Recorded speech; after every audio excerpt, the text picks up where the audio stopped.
You have a TV? No. I just like to read the TV guide. Read the TV guide. You don't need a TV. Television addict! Television addict! Television addict!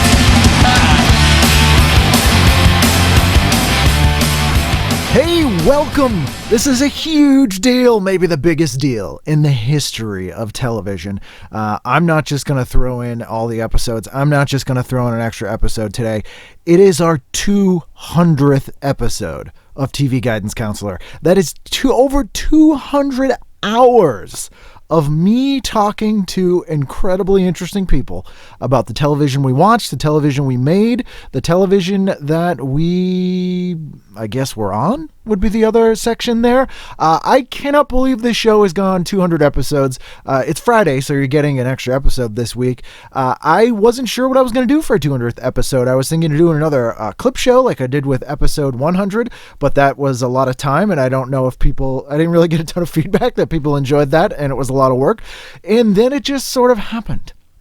I was at Northeast Comic Con, Gary Summers Comic Con, where I recorded the Devo episode of last week, and I got a chance to talk to Billy West again, and I recorded it on a whim, and it came out fantastic. Billy was the guest on one of my very early live shows, the show we did in 2015 at the Riot LA Comedy Festival, and it's a really fun episode, and I recommend that you check it out if you haven't heard it. Billy is an incredibly talented guy, has done so many things that I love growing up, and I always love talking to him. Ren and Stimpy, Doug, Futurama. I mean, it's just, his resume is 10 miles long. And we ended up talking about a lot of stuff that we didn't get to when we were talking in LA. And there's a lot of great stories on here. There's a very special cameo at the end of the episode. And I love talking to him. So I thought this is a perfect episode for episode 200. We have a returning guest. It's Billy West Part 2. I think you'll like it very much. And before we get into it, I just, again, want to thank you for listening to the show. I know many of you have listened to every episode, which is absolutely mind-boggling to me. We've had over 250 guests on the show. We've had 10 full calendar days of shows, and to spend that much time with a thing that I do that I love so much, and I just do it here in my little dumb office in my house, it means the world to me, and I cannot thank you enough. And I can't thank all my guests enough. Everyone who sat down and spent a bunch of time talking about just whatever with me. I am so grateful for it, and it's my favorite thing I've ever done, and I will continue to do it, and I have some great episodes coming up in the future. So again, this was recorded live at Gary Summers Northeast Comic Con. We reteamed with Billy West, and I think you'll love it. So please sit back, relax, and enjoy our episode 200 with the one and only Mr. Billy West. TV is my friend, and it has been always there for me in time of need. Billy West, everybody. Oh, thank you. Thank you, Ken. You're welcome. Thank you. So we've talked before at length. Yes, but these we have. people haven't all heard it. So I don't talk to just anybody. It's true. He really doesn't. And I don't pop my cork for just any guy. I did have a limousine in my defense. But one of the things that I always am incredibly amazed by and so impressed by is how you're one of the sort of few people on earth who have the technical voiceover ability that is sort of a lost art now. And you're one of the last people who still has the skill set that sort of Mel Blanc had, or people like that. How did you develop that? It's not like a stock answer. It's Right, true. I right. was a little freak when I was a kid. Honest to God, I was a little freak, and I had heightened senses in certain things, and one of them was because my dad was a psycho, and he was a drunk, and he was abusive, and I was the punching bag. I was the first kid, and he used to take everything out on me, and I always thought that everything was my fault, so I was driven inward instead of outward. I didn't go out and smash windows and set cats on fire. I went inward, and I lived in this little world because it was the only place I felt like I was safe. And when he was smacking me around, my whole being would be out the door, up the grassy hill somewhere. honestly. Yeah. Wherever I was where I didn't want to be. It's like a forced meditation almost. Like It was. But I mean, people do that. It's a mechanism for survival. Yeah.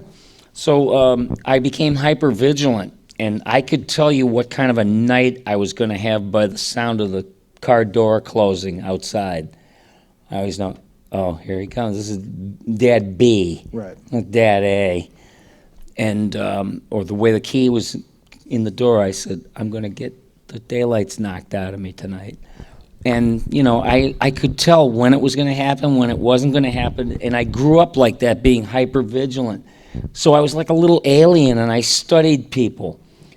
Because I had everything knocked out of me, and I used to observe people like a little alien. Right. Like, oh, that's how you cry. Oh, that's how you laugh.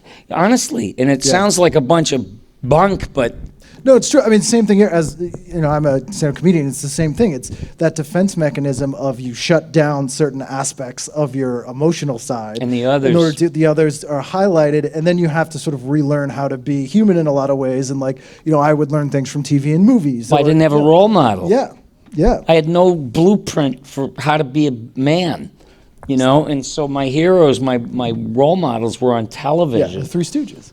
Well, the Three Stooges, I know. Hi, dads. My three dads. Yeah.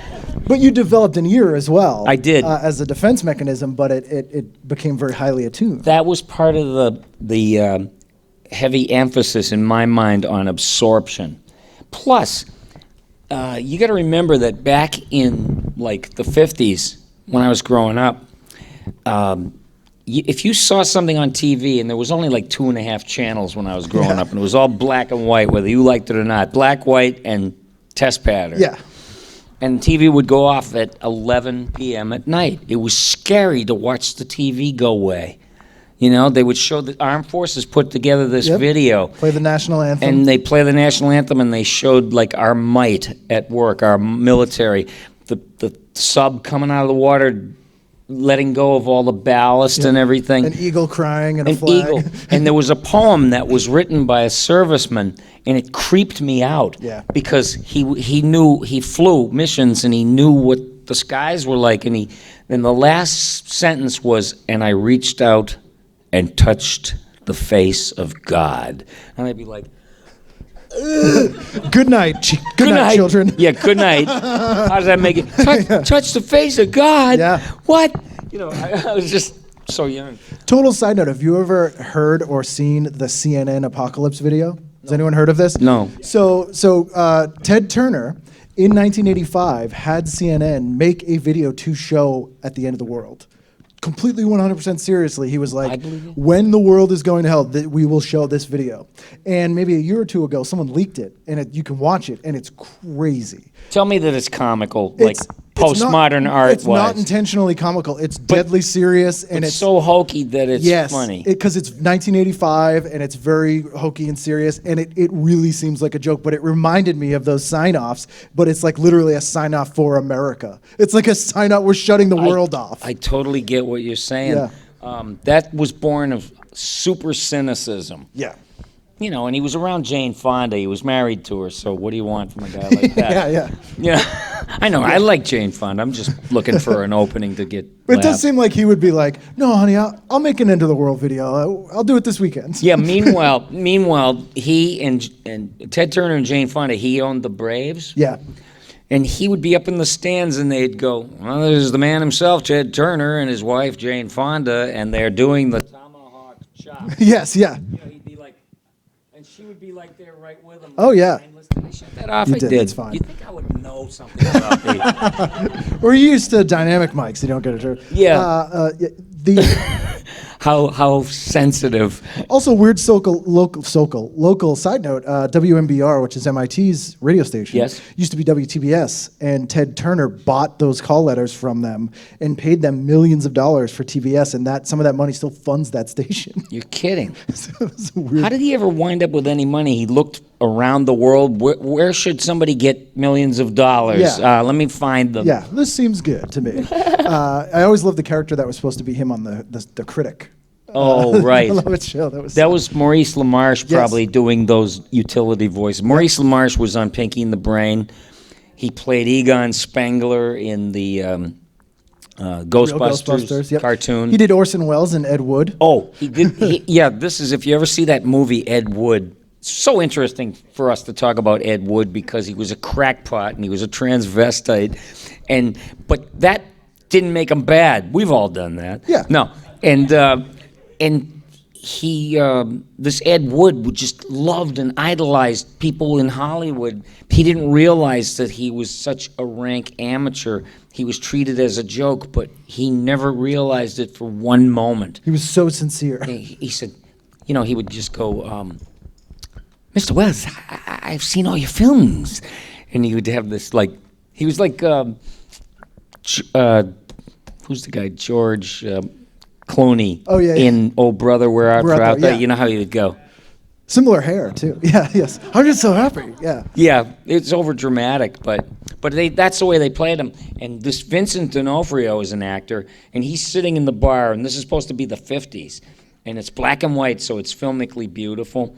And he was Orson Welles sitting there having a drink, and Vincent D'Onofrio couldn't sound like Orson Welles. Looked like him. He looked like him. So they used Maurice LeMarche from Pinky and the Brain to do Orson Welles. Which the brain sounds very Orson Welles. Well, anyway. that was based on those Orson Welles outtakes. And I think that's one of the things that, the few of you guys that can do the things you do, and girls, Tara Strong is a good example as well. Oh, yeah, I know her. She's amazing, but you guys grew up as children of television or of the media in a lot of ways, so many of the characters are combinations of different characters because you can pull from that sort of knowledge of actors and things. But what I was getting at is that since there was so little availability of media or art, you couldn't know anything about show business if your life depended. There was no way to find out what was going on with anything in show business unless you read the showbiz pages or the back of TV Guide with the yellow teletype pages. That was Neil Hickey's Hollywood Report. In the news. That's right. And they would say, coming up this fall, something for sci-fi fans to look forward to. A new show, Star Trek, will be premiering, and then Lost in Space. And I'd go, why am I stuck here in July? Why isn't it September already? Because that's all I lived for. Yeah.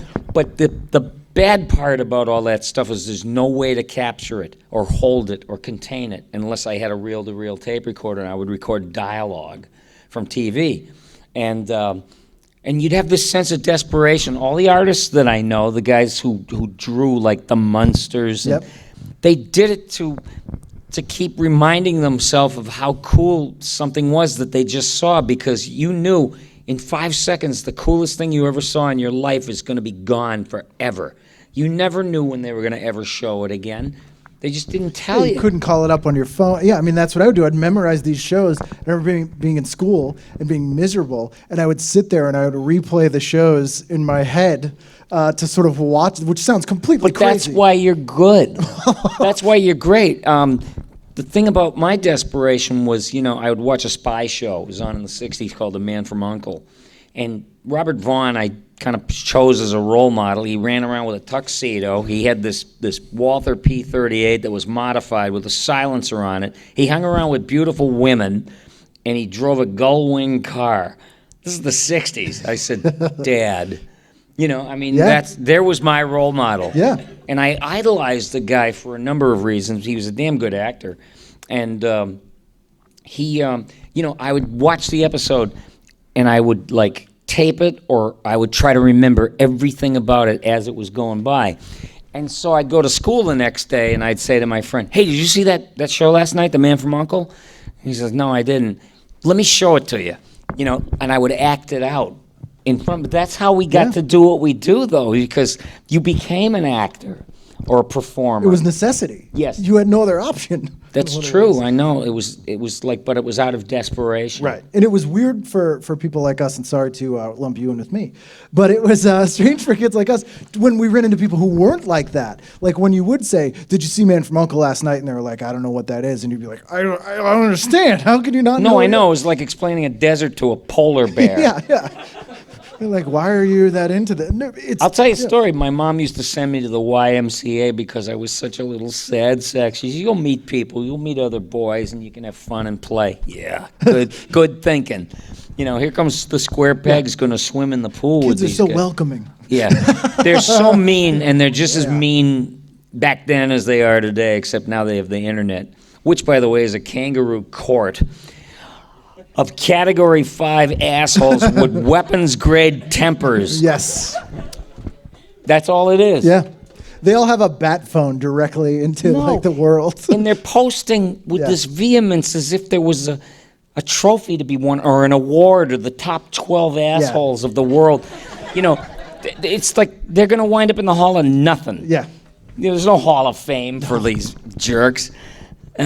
Where did all that anger come from? It just boggles my mind. How could you get that angry in 20 years?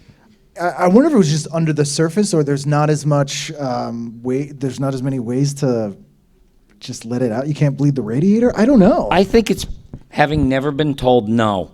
Yeah. And having your parents being schooled to learn to make deals with you as a kid with, he's not of the age of reason, and you got to make deals with your kid. I'll do it if you do this. That's right. Yeah. Negotiate with your kid. I was like, are you people have rocks in your head? You're going to raise a hitman. That's how you raise a little hitman. Yeah.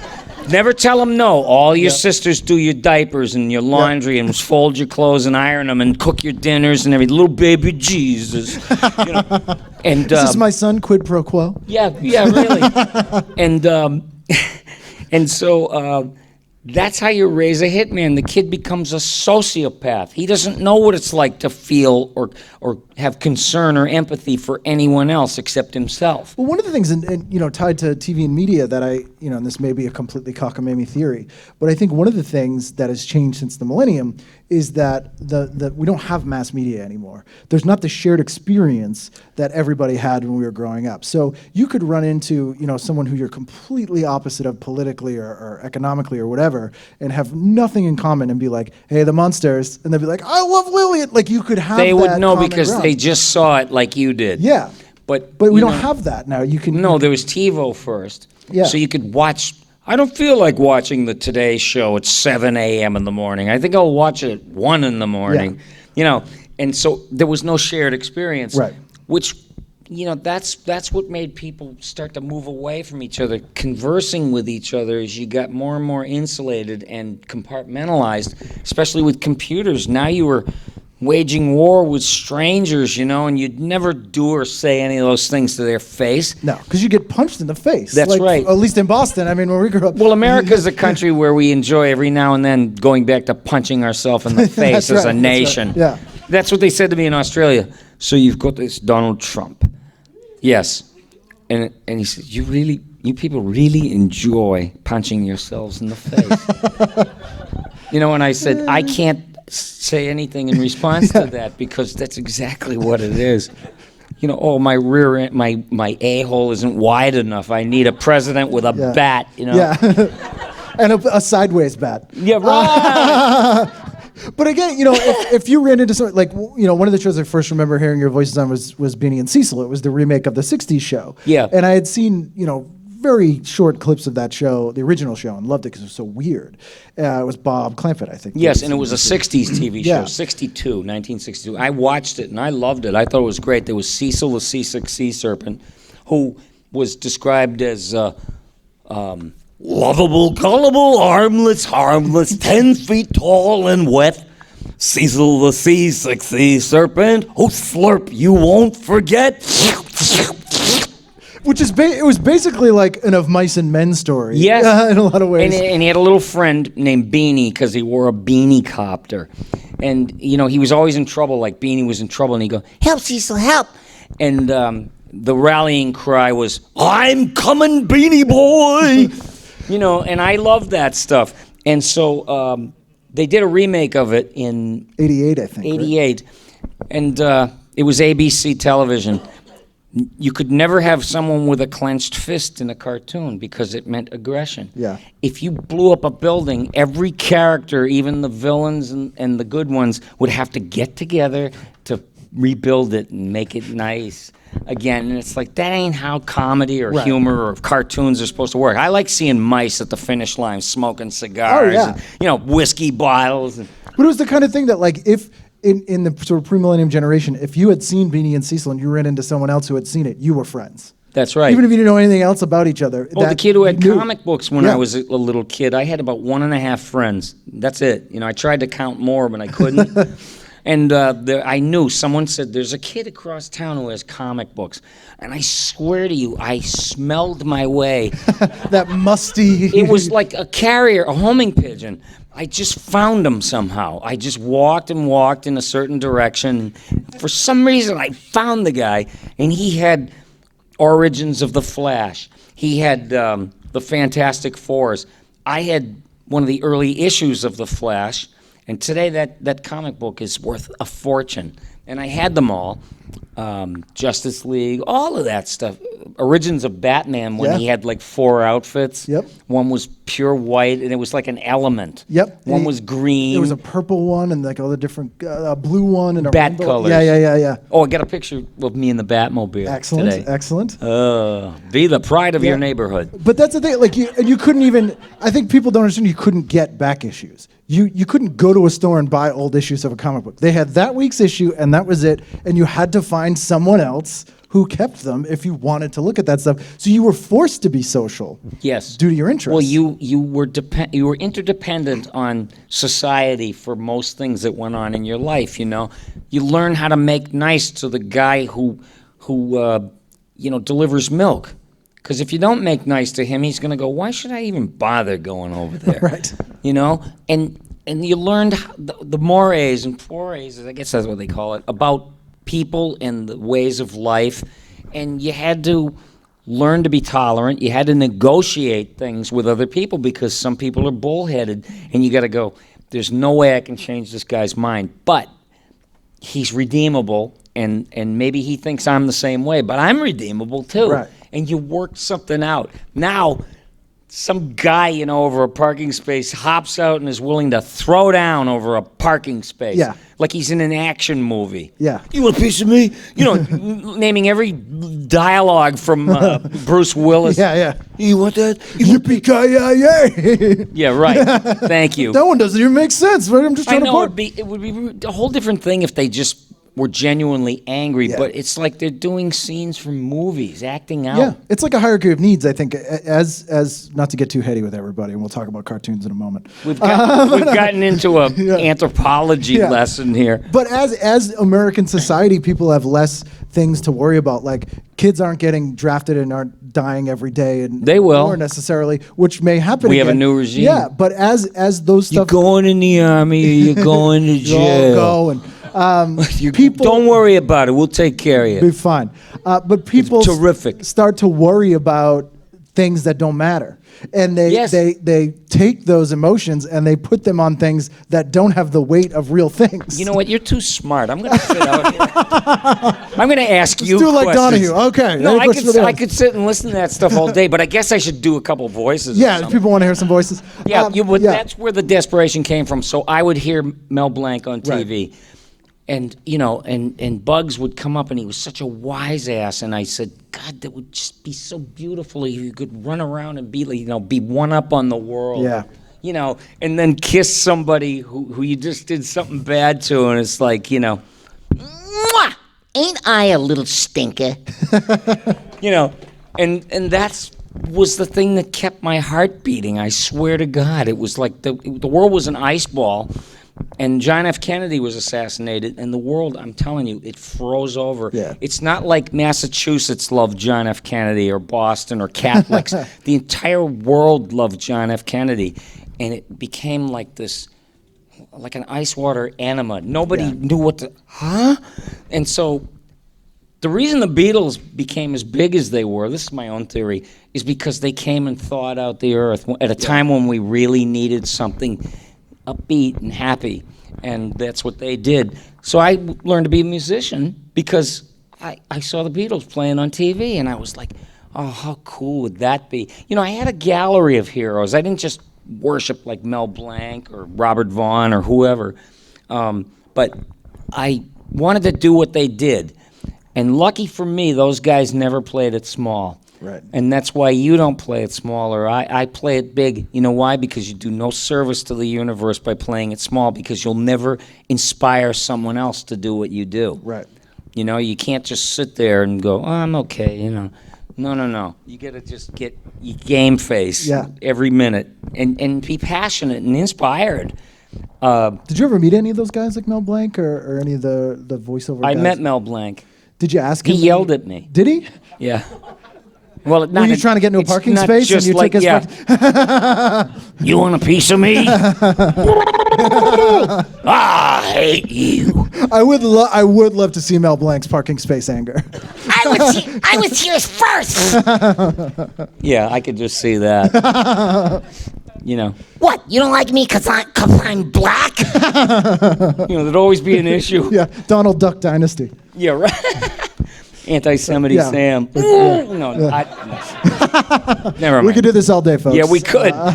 But I learned these people became my heroes because I knew, number one, I knew in my heart of hearts at 10 years old that adults were full of shit. And you know what? I grew up and I was right because I'm one of them.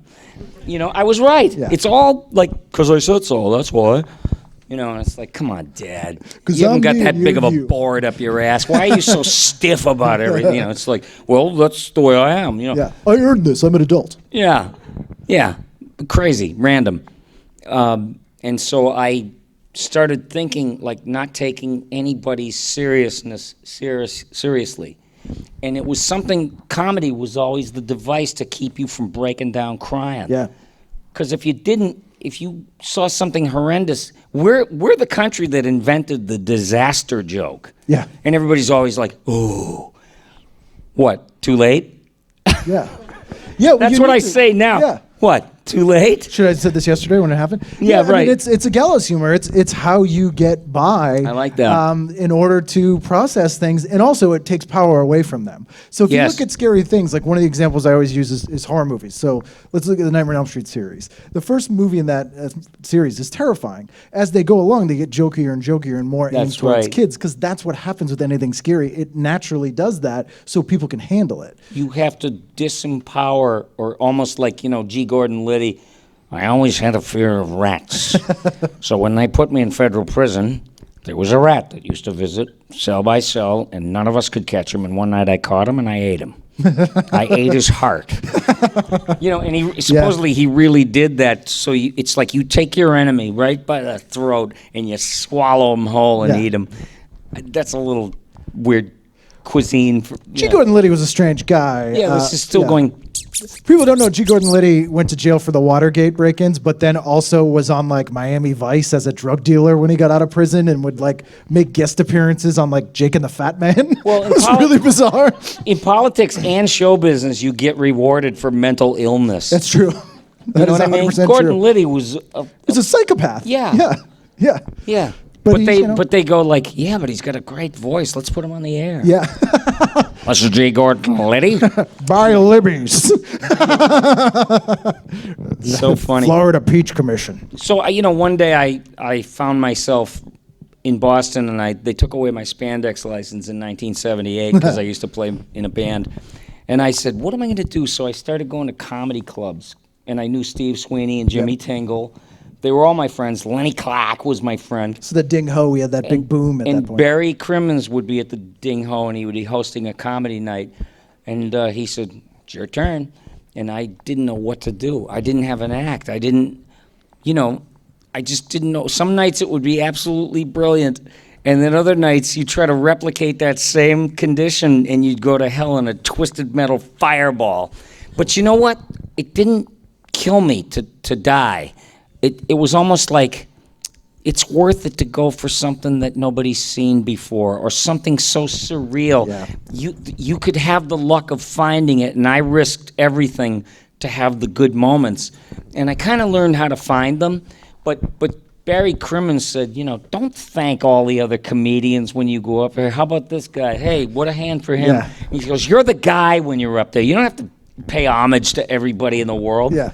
And he taught me some really good things. And I told him that because we're on Twitter. He just put out a great new special, by the way, a really, really great stand-up special. He's brilliant. If you get a chance to catch Barry Crimmins, there was a documentary done about him. That Bobcat Goldthwait did. Yeah. I don't know if you've seen it, but this guy was like, he was fearless. Yeah. You know how you were supposed to do safe stuff that everybody would like Jay Leno. Yeah. Well, what you do? You ever read the newspaper? You know, and the newspaper, and then he would over-explain what the newspaper was. He'd go, you know, sports, crosswords. You know, Charles Gorin on bridge. Yeah. Yeah, I know what the paper is. You see this tonight on Mars? I don't know if any of you saw this. You know Mars. You know the red planet. You know, and yeah, I know what Mars is, Jay. The only thing I don't know is how much your head would weigh on Mars. No ways, metrics. But I mean, that's how he came across to me. He go, so I was a Bentley mechanic and Rolls Royce, and I used to go nowhere. But seeing all that stuff was like, I wish I could just dial that up. It could be in my pocket. Yeah. And that's basically what led me to doing everything that I do. And I moved to New York. And I started auditioning for shows, and I auditioned for a few commercials, and I started getting them. I was a McNugget once. Yep. In '89 or '90. I remember in the Halloween McNugget campaign. Yeah, and I was this coupon called McBonus. Yep. And he had a high-pitched, cloying, annoying, genderless voice. I'm McBonus. You know, it's just something like that. And then I wound up doing the Honey Nut Cheerios beat, which is about the same thing, you know. Honey Nut Cheerios, it's irresistible. Yeah, that was fun. And then you started working at Stern Show, right, around that time? Yeah, I was on the Howard Stern Show. Yeah. Boy, they played rough in there. Yeah. So I had to up my game. I was like tame and nice compared to this stuff. So I said, you know, when in Rome, I'm going to play tough. And Howard would, you know, I'd just mumble something about something that happened. He goes, what's that? Yeah. You know, and I would become whatever they were talking about in the news. But I had to read. I read 3 newspapers before I left the house. I lived in Ossining, you know, where Sing Sing Prison is. And I'd get on the train to go to New York to the Belly of the Beast, and I'd have read 3 periodicals and then go in there and be ready for anything. You know, it's like if he said, no, this is crackpot, Robin. This guy he's out there. I don't know. You read the story earlier. Yes, I did. You know, and he goes, as a matter of fact, I want to interview that guy. Gary, is that guy out there? Bring him in. And I was sitting right there, and I didn't know what to do. So I just started just throwing stuff. And eventually he let me, you know, Howard abdicating, like because he would laugh so hard. Yeah. When Lucille Ball was in the hospital dying, I came in after his show was over and he's eating his lunch, his baked potato or whatever. And I came in and I said, oh, Howard, I'm seeing those conveyor belt bonbon scenes and the grape stomping. Oh, yeah, poor Lucy. You know, and I said, she must be ready to die. I mean, that's why they're showing all this stuff. She's in Cedars-Sinai. And I started imitating the old Lucy. Oh, Ricky. The stone pillow, Lucy. Stone pillow. You know, and it's like, you know, why are you people bothering me? I have a radio in my teeth. And he's got potatoes shooting out of his nose, and he's laughing so hard. He goes, oh, fuck you, Billy West. He's like, he was a mess. And he said, I'm calling you tomorrow morning. And you just do that. Right. And it's a bit, it's still on YouTube about him calling, hey, Robin, we're going to call Cedars-Sinai Hospital. You know, and he always made it sound real. Yeah. But being able to, having that platform to do those things on a daily basis that are out there without you have one person filtering it, basically, you get to throw a lot of stuff at the wall and you start to learn. It's like boot camp. You probably learned how and it was the coldest room in the world. Yeah. Oh, yeah. They were not gonna pretend something was going over well. If a professional comedian in there and Howard decides he's going to take him down a few pegs, he'll pretend he didn't understand what the guy was saying. Yeah. What does that mean, Robin? I mean, Robin, did you understand that? I said that the guy, you know, I know what you said, but why isn't it funny? He could turn he was just like Trump. Donald Trump is Howard Stern. Yeah, they're very similar and they're real. Yeah. He insulted his way to the presidency. Howard was going to run for president, and he used to say, that Republican guy that's on the ticket, I want to run as a libertarian. And he would say, but every night I pray, dear Uncle Jesus, dear Mr. God, please give him brain cancer. You say the worst possible thing you could think of. The worst thing in the world, and people were like, brain, as if Howard had the power to just send cancerous waves to this nutbag Republican. But then he had you on the Channel 9 show, too. You were doing a lot of on-camera stuff. I did, in makeup. Yeah. You'd have grotesque makeup. Full bizarre makeup, which always reminded me of SCTV characters. I dressed up as Leona Helmsley, who was the real estate woman in New York. You know, I remember you having like a big fake head on as some character with like giant ears. You're not in show business till you've worn the giant fake head. That's you're gonna get a big head somehow. Yeah, that's your rite of passage. You know, it's a dog suit or something. You're not even arrived yet unless you do that. But one of the things to get to the the kind of current state of the world, and when I look at a show like Futurama, which when it first started, so many of the things on that show were patently ridiculous in an extrapolation funny way. Yes. And when I rewatch episodes now, I'm kind of like, oh dear God, because some of it is really prescient. Like it's like it foretold a lot of things. Like they had to change something. Originally, in the original opening of Futurama, they had John F. Kennedy Jr. Airport. Yeah. And when that's when he went down on the plane right after that, and they had to get rid of that because they weren't going to leave that there. Yeah. But I had done a lot of things for Nickelodeon before I got to that phase. In New York, I auditioned for this brain dead cat and this asthma hound chihuahua. It was like a quintessential a-hole. He had Jackie Gleason, the mad Burl Ives from Cat on the Hot Tub. Stop or I'll shoot. I told you I'd shoot, but you wouldn't believe me. Why wouldn't you believe me? And that's, Ren would become these, but the thing was, and then he would be south of the border, and he'd be part Peter Lorre, and he'd be part Kirk Douglas. I hate criminals. It was a mess of things. But it's that vision to be able to go Kirk Douglas, Peter Lorre, and Burl Ives. I'm just going to put those together with a little Mexican flair. And with a Danish name, with name. umlaut. Hoek. Hoek. Yeah. And but that was the way these guys thought, and I loved it. I said, you got to push it. I didn't even know what they were when I first looked at them. Hey, I was thinking of having you do these characters. And I said, what are they, microbes?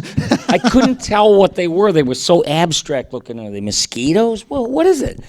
He says, nah, it's this and that, and he told me. And so I auditioned. A lot of people auditioned. Mark Hamill auditioned. Yeah, he was doing a lot of voiceover then. Sure he was. Yeah. And but I got it, and I was in New York, and John Kay went to Nickelodeon, and he says, come on, you got to come over to Nickelodeon with me. And I go over, and we got to record a fast demo. This is how he did everything. Just like Bob Clampett, if you ever read about him, he had no place for he and his writers to write the TV show. So he would find a building that was about to be torn down. He'd squat. And say, I got an office. Yeah. I got an office. And at one meeting, they're sitting in the office, and they're writing, and all of a sudden, this wrecking ball starts hitting them, and they ran downstairs. Sam Freeberg told me that. Wow. Yeah. But Bob didn't care. And John Kay was like, all right, these broads want a demo, and I said, I thought I already did one. We got to do another one. So we go in the closet up the hall from Kurt Loder's office.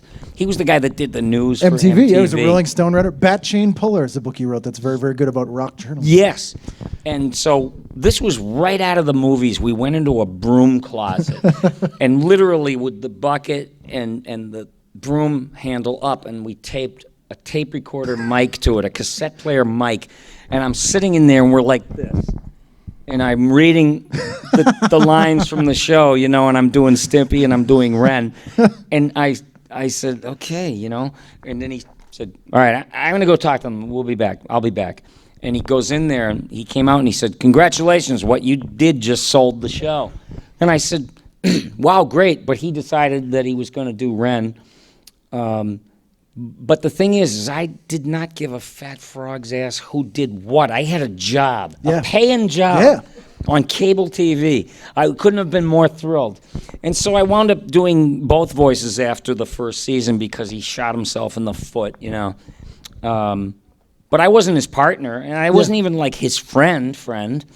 And there were 100 people that would have been out of work Right. if I quit the show Yeah. because he did. But anyway, and then at the very same time, I auditioned for Doug, who was A painfully shy 11-and-a-half-year-old. And this is my dog, Pork Chop. Which is as far away from Ren and Stimpy as you can get, probably. I would know. say Doug. Yeah. I know. Hey, Ren, will you button me? Shut up, you fool! Else I shall kill you! And then I'm going to this sweet little cartoon, you know. I want to have a date with Patty Mayonnaise. And then this a-hole who was based on one of the personal devils I had in school, this Roger Klotz, he reminded me of a guy that he was always jabbing me right in that vulnerable spot near your collarbone. You know, what do you think of that? You know, and it's like, I don't like it. You're going to like it. You know, it's just, kids are so damn mean. Oh, yeah. And so, so this kid, Roger Klotz, his enemy, whatever you want to call him, had pointy shoes, and he had a pointy nose, and his hair came to a point, and his chin came to a point, and he was like that, and he reminded me of that guy, so I gave him sort of that guy's voice, only just amped up for cartoon world. And, you know, he said, Here comes Roger Klotz. That's right, Funny. Guess what, Funny? I'm running for office, so vote for this. you know. I actually loved. They never really said No, that was a cutscene. Yeah. That was another, it was a bad joke, and it wasn't worth stealing in the first place. I love hearing you do Skeets on Justice League Unlimited with someone Booster Gold. Yeah, I'm Well, blanking. Bruce Timm created Booster Gold, and he said, why don't you come in, you know, we get this part that I want you to do, Skeets. And I said, what should I do for him? He's like a little helper, and he flies around. Bruce Timm doesn't take himself seriously. Right. He's like, he does this incredible work, and then he's like, you know what I mean, just, you know, just doesn't matter. mess whatever around do. with it. Yeah. And I said, well, what do you want? He says, just be Billy. Just like the offhanded Billy that would pick up the phone when he's half asleep at home or something. You know, and I kind of did it that way. Like, you know, I wouldn't do that if I were you, Captain. You know, that kind of... It sounds the most like you. I know. I did that with Fry, except that was me when I was 25 years old. Right. You know, because I was whiny and nasally and complaining all the time. It's like, shit, what am I going to do now? I broke a string. You know, I was... and it was like, I don't know, just a complaining machine. And so I did my own voice for Fry, and I thought, you know what, that's kind of a smart move because no one can do what you really sound like. They can do any character you created, like all the mimics and stuff, but they can't sound, you can't sound, I'd have to do a blown up version or a caricature version of you because the way you sound is like, I have nothing to grab onto. Right. You need to exaggerate. And it's not like you've got a plain vanilla voice, it's fine, but you can't get that exact sound. Right. You have to finesse here and there. You have to get the essence of it so people get Yes. what you're doing. Yes. And when I heard the kid that replaced me on Doug, Disney, I couldn't do business with. So they got this kid, you know, and I said, I guess I'll watch it, you know, and I turn it on, and I'm like, oh, you fool. You fool, you blew that opportunity. Oh, my God, there's a third acting beat in there. You didn't take it. You know, I'm screaming at the TV. You're like a little league dad. Oh, come on! Yeah. Well, you should have taken that swing. Boy, is that funny. Yeah, I was like that. What's the matter with you? You're getting the Hall of Fame, trying to mimic Billy West and making all the wrong choices, you know. So, but that's when, you know, I did those for Nick, and then Matt Groening was doing a new show, and I was very lucky enough to be called to audition for it. And he said, you know, I know who you are. And I said, well, you know what? I kind of know who you are, too. And he said, well, never mind that. He says, I got these characters. What do you think? And my gut told me what to do. And it was like sometimes you can be stone cold wrong. Yeah. But that day I was on because I really applied myself. I really wanted to work with him. So I didn't care what it was that I got. And I even auditioned for Bender. And I just made him sound like, I don't know, a gruff announcer type, like, what do you mean? Yeah. You know, and Johnny DiMaggio came in and nailed it because he played Bender as a punch-drunk fighter. You know, like, all right, shot at the champ. You are the champ. Oh. You know, the brain it's like dead. a Brooklyn-y... Too many hits to the head. It's like Joey Ross kind of character. Yes, almost, yes. And so, but they called me back and they said they want you to do Zoidberg and the Professor, and I just did Zoidberg. I mean, his name. You know, they described everything about him except where he came from, and I said, "Where did he come from? Jupiter." And they're very funny, but just give it a whirl. And so he had all this cool meat hanging off his face, and I just looked at that and I said, "Well, he'd be impaired somehow." Who in the annals of showbiz history were Marblemouths? And one was George Jessel. You'd never hear of this, but vaudeville existed before there was television, and people could get up out of bed, go eat breakfast and get a cup of coffee and go down the vaudeville house and watch 12 acts into the evening. And there were, guys introducing acts, and one was a Marblemouth named George Jessel. His name was George Jessel, and he used to tell rotten, awful jokes like, "Good evening, ladies and germs." Once America thought that stuff was funny. Yeah. And so people would, that Georgie Jessel, he just nailed it. He's got the gold. And then he would say, the definition? He didn't do this joke. I'm doing it for the sake Right. of just, but the definition of a smart ass? A fellow that can sit in an ice cream cone and tell you what flavor it is. And I went, this is too precious, this guy. And he's got that blah, blah, blah, blah, blah. And so did another actor from Yiddish theater named Lou Jacoby, who was, I don't know if you remember seeing the first Arthur movie, but he was the guy that leans into Dudley Moore and he goes, "What's it like to have all that money?" And I said, "Oh God, this is just delicious. It's beautiful. It's art, to me, because I'm so peripheral. I care only about the sides of the movie. Yeah. The outside. The character actors and the weirdos, yeah. And so I smashed the two of them together and got Zoidberg. And I love Yiddishisms because I have a love of language. I hate to see language go bye-bye, and it's like, you know what I'm saying? Yeah, I know what you're saying. You know what I'm saying? Is this Jay Leno again? No. No. I know what saying is. No, it's my friendly urban drug dealer. Yeah. And so, I don't know why I said that, but I don't think drugs are funny. I'm just picturing Jay Leno as a drug dealer, and it's making me very happy. Okay. All right. We had some guys go down to Peru, and I paid for it. Out of my own pocket. That's right. And they had this cocaine paste. And the guys raked it up, and we chopped it up, and we dried it out, and we smuggled it in the country. So in other words, I'm the dealer. I'm the guy who paid for it. And it's real cheap. As a matter of fact, the first one is free. But, we can talk about the money later. All right. You happy? I'm happy. I'm so happy. I just got the best Christmas gift ever right there. That's you know how to pull that stuff out. Actually, I go, is this gonna be worth it? And then I could see I didn't take a nosedive. No. Yes. You know how my wife feels now Adam all the Carolla time. said, "Trust your talent." Yeah. It's a good Carolla. Talk about Mangria. You know what I hate about these guys that have doilies over there? He's such a complainer. Oh yeah, well he's the master of the simile. Yes. He will come up with a simile that sounds completely crazy, but you'll be like, "Oh, actually, that explained that perfectly." And I never you'd just be like, it's like he'd say, "You know what I mean? It's like getting your head caught in the exhaust pipe of a '68 Buick." Yeah, and you're like, "That's what standing in line to buy tickets is exactly." Like. Yeah, like I wouldn't have put it that way, but he's right. We're all over the map. I'm not talking about anything I'm supposed to, but I don't care. Let's take Ken. some. Thank you. Let's take some questions from people. Yeah. I got two quick questions. My first one is there one particular project or series or something that didn't go forward, like the one that got away? And my second question is, did you ever hear back from anyone representing Marge Schott or the Cincinnati Reds organization? No. I'm sure they weren't that proud of her to go out of their way to call attention to her. Marge Schott has heard what you do, and secretly she loves it, but she has to say, "I hate that, sue 'em." No, nothing like that.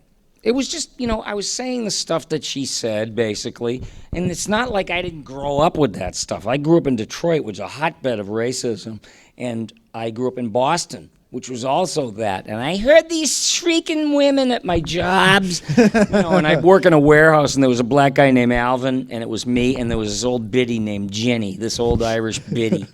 and she would come over to me as soon as he was out of distance, and she'd go, "He scares me."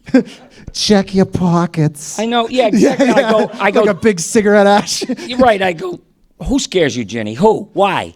And she said, "Did you see his arms dragging behind his back like a goddamn ape?" And I said, "You're afraid of that?" I mean, I didn't know what to say. I was like, no, it's very, that is a uniquely, hopefully not, it happens in Boston a lot when we were growing up that people are like, they'll look at you and like, no one's around. Let me tell you something. That's the other thing. If there were 2 Irishmen left in the world, or 3 Irishmen left in the world, 2 of them would get together and talk about the other one. Did you see the way he eats potatoes? Yes, exactly. I don't know. That's funny. That's funny. But, I grew up in that. I had an Italian friend whose dad was a chief of police in Boston, a captain, actually. And I'd come over to their house, and it would be like seafood night for Christmas. Yep. Whatever the 12 fishes or whatever they do. Whatever, yeah. the When they fish. get the eel in the bathtub. The ones you'll sleep with later if you make fun of the dinner. Yeah. So he would, my friend would be in there eating, and everybody would be at the table, and I would wait like out on the stoop, and the father would get radar. He knew there was somebody near his table that wasn't eating. Yeah. And it bugged him. It wouldn't matter if he hated my guts.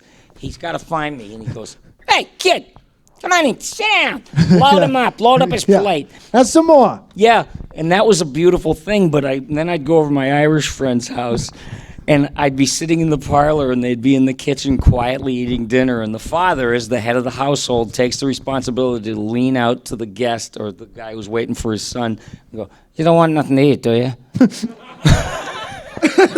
We'll be done in a minute. And I'm Irish, and I have dual citizenship to Ireland, which may come in handy in the next 4 years. Yes. Speaking of which, You got a problem with what I said? I hate those Irish. how's your old friend from Revere, Richie Reardon? Richie Reardon? Seriously. You This want is to a know about BCN him? character? Serious? No, it was every character that I knew. It was every guy I work with. He goes, "So you getting any broads?" "Yeah, Richie, I guess they think I'm cute. I wasn't handsome, I was cute. And I was always like the friend to the most beautiful girl. And, I was like, I wasn't an alpha male, let's put it that way. I was sensitive to women because I grew up with my mother raising me and no father. Right. So I learned how women could be like a desk sergeant and a disciplinarian, and also be the one that you could go to. It was like, that so-and-so, Georgie LaFleur, kicked me in the eye, and she'd be like, "Don't worry about it. Someday you're going to get him when he ain't looking." And, Right. Just that friendly Irish advice. Of violent empathy. You know where he lives, don't you? I know his mother. She's not home all the time. Yeah. So, and I was sensitive. And it was like it gave me the guilties to act like an a-hole to a girl. Like, because for some reason I learned later on that that's what they were looking for. If you were the guy that was nice to them and admired them and all this and that, they wanted you in their life, but they wanted an ape for a boyfriend, of course. And there was a comedian that made a joke. I wish I could remember his name. He says, "I was always the friend. I'd go to the airport and pick up this girl. I'd make sure she got a dinner. I'd bring something to go, and I'd give her a bottle of water because you get dehydrated on a plane. And then I'd drive her home, give her a ride, and drive her home to the boyfriend who beats her." Yeah. And I found out that's real. I mean, it's like I don't represent anything that they're looking for. Right. But then you find out there are women that you were made for them and vice versa. Yeah. But Richie Reardon was that guy. Richie Reardon was a guy who pretended to be, seriously. Yeah. Like Donald Trump, I'm the anti-Donald Trump. When women come up, I go, "I'm going to grab you by the hand." That's my aggression. Yeah. That's as far as it goes. Yeah. "I'm going to grab you by the I'll hand." look you in the eye and grab you by the hand. Yeah, Respect exactly. you. Yeah.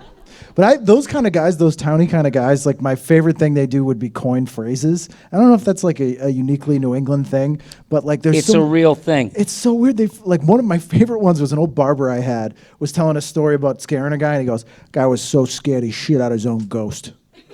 And I was like, Why haven't I heard that every day? Like, that's an amazing. Did you just come up with that? You're exactly right, but I never heard that one. Yeah. I heard, you go out with that woman and you're fat and higher than your ass.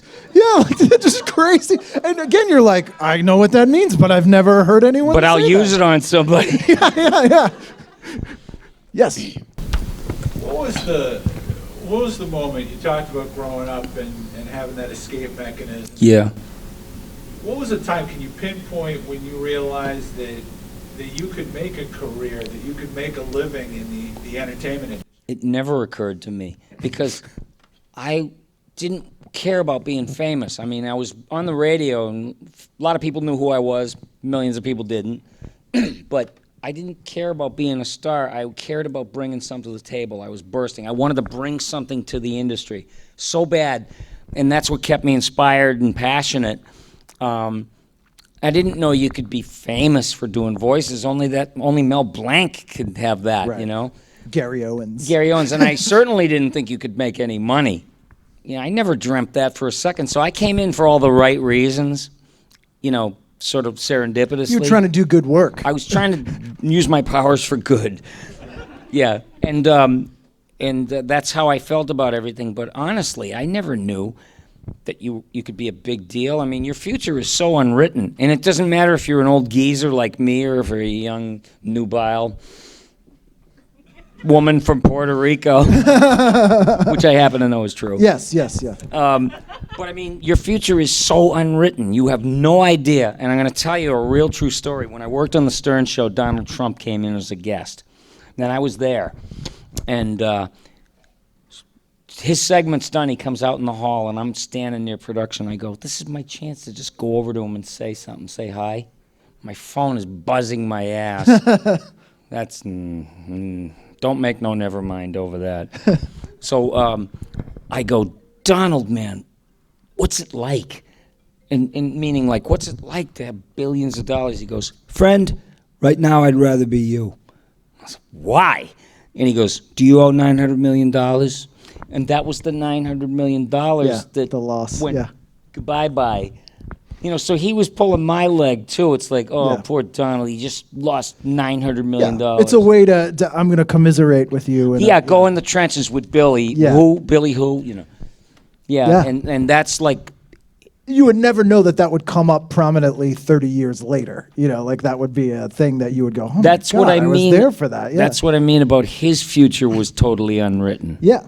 I feel like you kind of only have to just be a good person and do the best work you can do. And ultimately, if something's going to come of it, it's going to come of it. If it's not, it's not. But you were a good person. You did good work.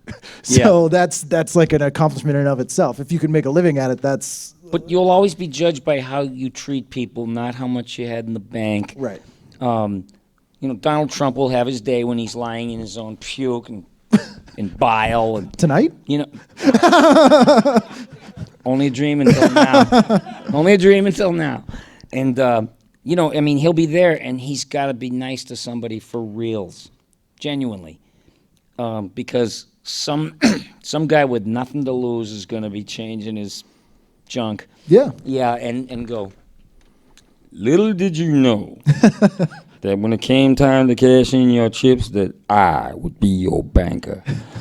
Well, it's That's be nice, what happens to you. It's be nice on the way up because, you don't know who you're going to meet on the way down. And there's always a way down. Like, that's how gravity works. I'm making up for being not nice in my earlier part of my life is I just can't, I don't want to have conflict with anybody over such low stakes. My job, whether I even realized it or not, was to make people happy. It was making me happy to do what I did. But, to find out that all these people just there was a couple of guys in full military Air Force dress uniform going, we fly missions over Afghanistan. And I said, thank you for your service. And he said, but when we're up there doing drills over, the Middle East and stuff, we're doing lines from Futurama. Yeah. It's like, shut up and take my money. Yeah. And it's like, I don't want to live on this planet anymore.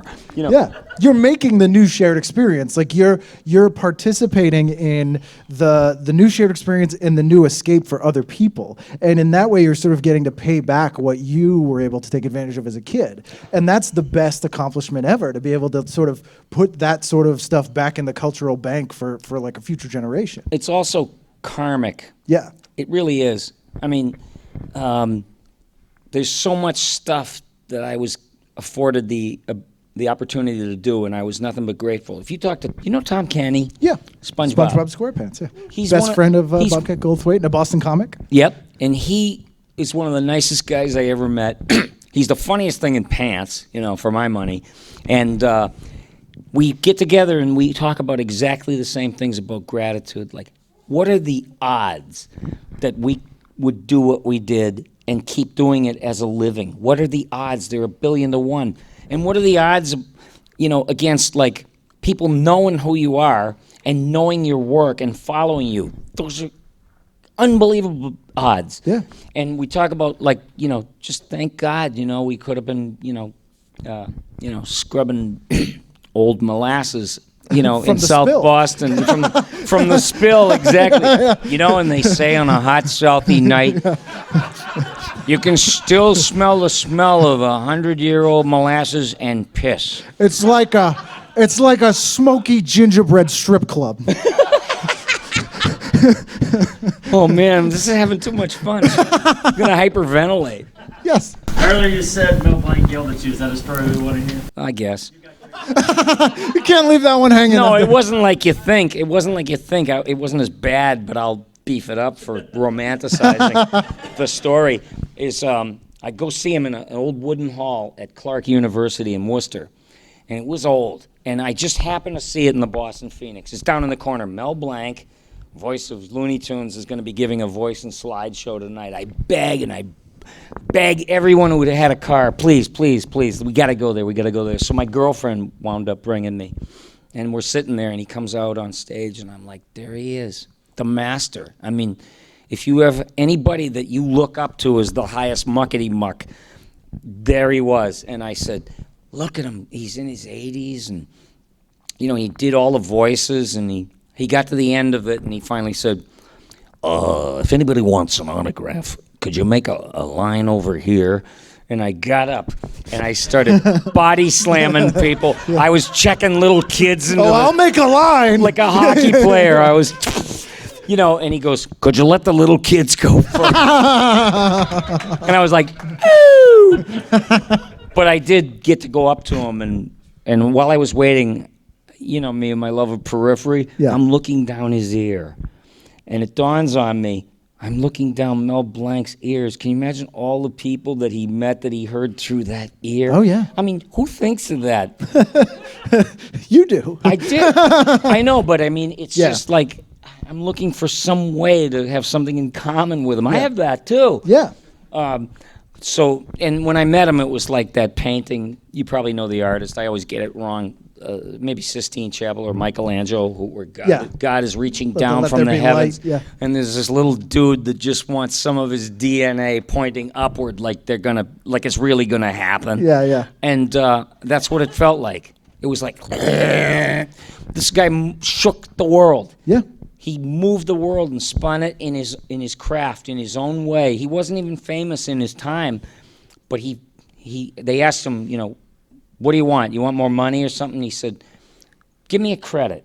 Yeah. And he was the first credited voice guy because they didn't want anybody to think that you could lay the identity of those characters on one single person. It was a studio owned the Hanna-Barbera characters. That's right. The studio owned this It's character. the character that's important, not you. And the real simple reason is the character will never demand a raise. Yeah. And it won't age, and it won't look different. And That's right. Yeah, I mean, Mel Blanc, Jack Kirby, like those are guys that I feel like are like the secret architects of popular culture. They are. And they're starting to, in the last 10 years, 20 years, they get the credit they deserve. But they were just, 9 to 5 working guys. But they were driven. Doing this amazing work, but I don't think they thought of it that way. But you're absolutely right. It's like, if you live long enough, you either become a parody of yourself, or people just figure out who you are and elect you president of show business, it's like, thank you, and this guy never heard that back in the 30s and 40s and 50s. They got like, well, you get out of here, you're nothing but annoying. Yeah. And so, meeting him was a big deal. I met Les Paul. Wow. He was a guitar hero of mine. I had a Les Paul guitar, and I meet the guy, and it's like I met a lot of my heroes. I met Jackson Beck, who was the voice of Bluto in the old Popeye cartoons, and he was in the pizza commercials, Little Caesars. Little Caesars, yeah. You go, at Little Caesars, you can get a crazy 8 topping. You knew that voice. Yeah. And he did, Thompson's Water Seal. Yeah. And yet he did dramas on radio when there was no TV. He was Philo Vance, detective. And here he was, he's like this big, and I worked with him on a commercial. And I had met him earlier at the Comedy Channel. I was an announcer over there. Yeah, you were the voice of the original Comedy Channel. Yes, right? I was. And Higgins Eddie, Boys and Gruber and yes, Night exactly. After Night. Yeah. And Eddie Gordetsky was programming the comedy stuff. And so they had in Tommy Sledge, or somebody interviewed Jackson Beck. Yeah. And he comes in, the old guy, and he goes, where do you want me to sit? And he's sitting down. And the guy meant well interviewing him, but he wanted him to do the stuff. Do a dog and pony show. And he was one of the first members of unionized, AFL-CIO. Right. And he remembers what it's like to go down Madison Avenue with newspapers stuffed up in your coat because they didn't have thermal jackets back then. He knew. And so I said, I told the woman that was in charge, I said, you don't do that to Mr. Beck, because I think it'll end badly. And then I see him at a commercial session. He goes, I meant to thank you for telling these people that, I'm not going to sit there and laugh while they're stealing my shoes. Yeah. That was old world. Yeah. So old world. And I always remembered that. I'm not going to sit there and laugh while you guys just steal my shoes. You got to learn from those guys that sort of invented these things, too. And just total side note, and this will be probably not interesting to anyone there here. There was more kittens to the sandbox. I knew it would happen. Yeah. Did you ever meet Percy Rodriguez? No. Percy Rodriguez was my favorite movie trailer voiceover guy. He did the Jaws trailer. Okay. And he did a lot of B movies, but he was in the original Star Trek. He was an actor, Canadian actor. And he could deliver a ridiculous tagline to a movie like no one else. Like there's a movie called Crawl Space, and the tagline, he goes, between the wall and hell, crawl space. Like he just had this like really, and he was that guy. But the guys after him, excluding Don LaFontaine, who was one of a kind. World guy. But the other guys that were trying to be miniature in a world guys, mini-me's, they'd be like, in a world. It's always in a world. Yeah. Where else would it be? Yeah. One man. Yeah. Well, you got to build a story. And you got to start somewhere. So yes, okay, I get that. A hive mind of semi-human beings. and time is running out. Time is always running out. Yeah. Right while you're sitting there, time is running out. Wasting my time that's running out.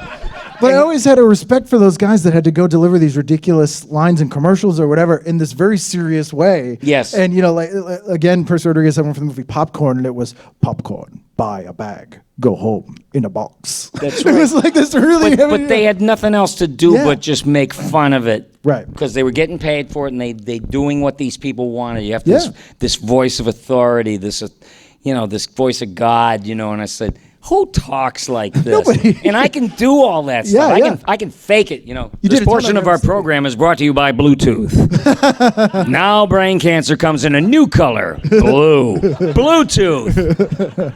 I know that form. I know the form, but I F with it because that's what you're supposed to do. Which I loved on Ren and Stimpy when you would do like the commercial. You would always do the announcer voice guy. Yes, and I put emphasis on all the wrong words. Yes. Like a one-take announcer who had 40 of those to do in a day. That's right. Yes. And you know what? That came from real life because a guy named Paul Frees who did the voice of Professor the Duck.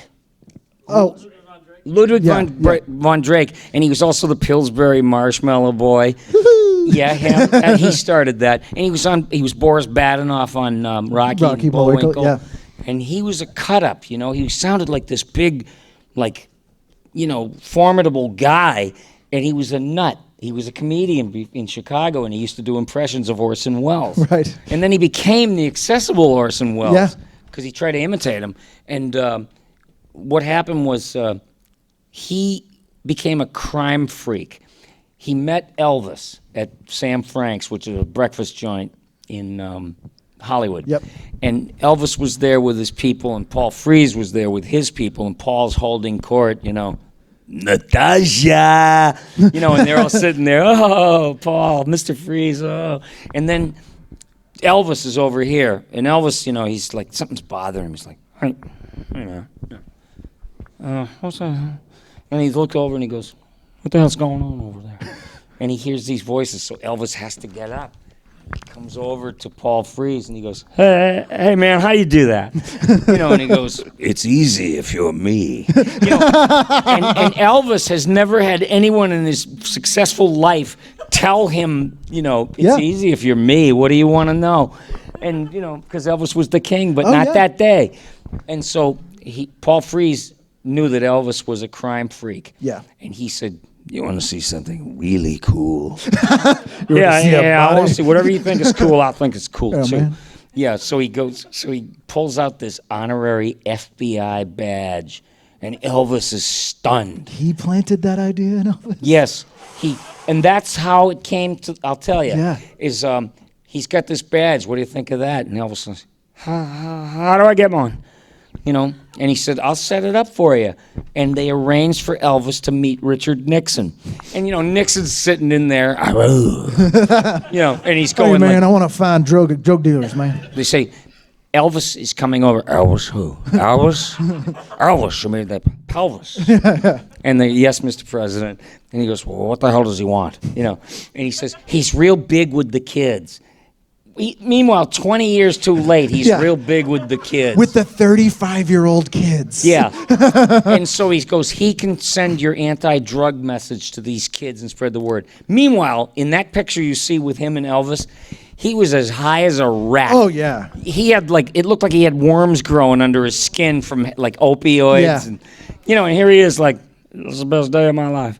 And then he went out with his badge and he used to ride around Tennessee, pulling over cars and arresting people. He even wore a cape. I'm going to commandeer this car, man. Yeah, but that's how it happened because of a cartoon voice guy. In every city he would go to the police station when he first got to the city and essentially make them give him an honorary badge. And offer his services. Yeah.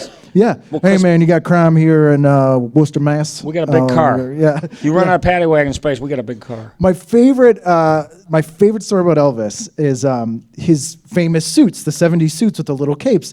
Does anyone know where he got that idea from?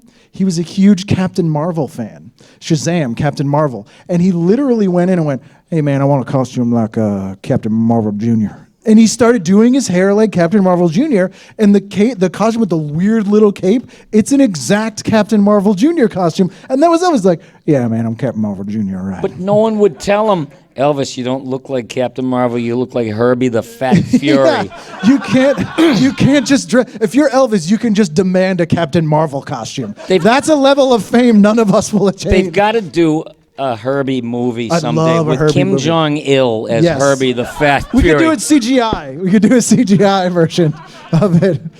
So we probably have time for maybe one question. I'm sorry for screwing around this much. It's quite all right, everybody. I guess you should stay with business. Anyone else have a question for Billy? Yeah, quick. Out of all the voices that you've done, which character do you relate to the most? Oh, God. People always ask that, but I honestly have to tell you that I can't say I love one over the other. It's like asking a mom who her favorite child is, Secretly they do have a favorite child, but you're not supposed to say it. But I put everything I had on the line because I knew how important it was and the honor of being entrusted of interpreting these characters that a brain trust worked on, the best ones in the business. So I was taking that dead serious, and everything I did, I wanted to make it as delicious as it could be so that people could sink their teeth into it and say, I know this is a nutbag cartoon guy, not me, but the character, and it's like, but yet there's something real about him, because otherwise, if you don't make something relatable, and it could be the wildest character in the world, but if you don't put something in there that people go, oh yeah, I know that guy. Right. It's either him or his dad or some friend. But you have to do that, otherwise it just sits there and dies. So I tried so hard to give each one like they had nothing to do with each other in any way, shape, or form. What is so important? Wait, I gotta know. Oh, it's my mom. Ah. Wait. Hello? Billy, Hi. where are you? I'm in jail. Where though? The Charles Street. Oh, wait, it's not a jail anymore. It's a hotel. It's a hotel. No, I'm sitting in front of an audience of people. And you were ringing and buzzing my rear end, and I said, what is so important? So it's me just acknowledging that you called. I need to have you have. Who's the driver? The driver? Who's taking you home? Hopefully, it's one of those space vampire girls that's dressed up upstairs. No, I don't know. I don't know exactly why. What do you need to know? This is important to me. Okay, wait. You know what? I got to take you off here. Yeah, we'll let Billy go. You can grab that, everybody. Please thank Mr. Billy West and his mom. Thank you guys. Thank you so much. Have a good night. Thank you. Thanks. Excelsior.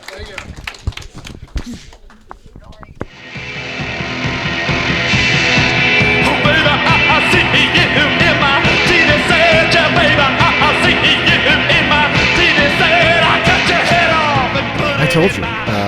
What a great episode. A lot of fun, a lot of great stories that we hadn't heard in the other episode. Anytime I get to impersonate Elvis, I'm very happy. Billy is just the best, and again, I cannot thank him enough for doing the show. Thank you guys so much for 200 episodes. I hope to have another 200. Maybe I'll record them all this week, all 200, and then I'll be the Tupac of podcasting if I get hit by a bus.